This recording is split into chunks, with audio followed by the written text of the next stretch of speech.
जुने सिडकोतील लेखानगर येथे स्वागत कमान उभारण्यासाठी नाशिक महानगरपालिकेने ठेवलेल्या लाखो रुपयांच्या अवजड लोखंडी कमानी परस्पर चोरीचा प्रयत्न शिवसेना महानगर प्रमुख बंटी तिदमे यांच्या सतर्कतेमुळे हाणून पडला।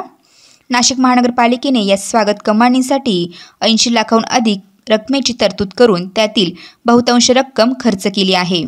नाशिक महानगरपालिकेने जुने सिडकोच्या प्रवेशद्वार असलेल्या लेखानगर चौकात स्वागत कमान आणि दिशादर्शक फलक उभारण्यासाठी 80 लाख रुपयांहून अधिक तरतूद गेल्या 5 ते 6 वर्षापूर्वी केली होती।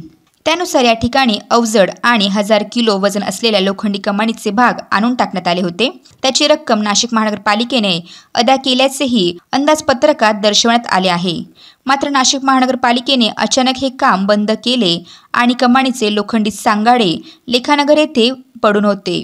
शुक्रवारी अचानक अज्ञात व्यक्तींनी गॅस कटरच्या मदतीने या कमानीचे तुकडे कापून हे साहित्य आयशर कंपनीच्या ट्रक क्रमांक MH46F5126 ने पळवण्याचा प्रयत्नात होते।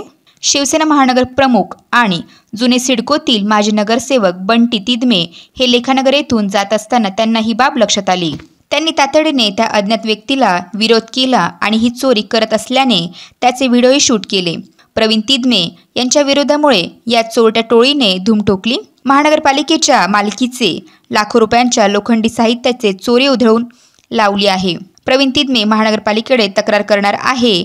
नाशिक महानगरपालिका याबाबत काय कारवाई करणार हे पाहणे औत्सुक्याचे ठरणार आहे।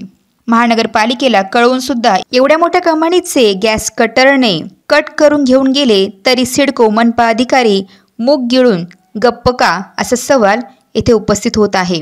वेद न्यूजसाठी प्रतिनिधी नाशिक।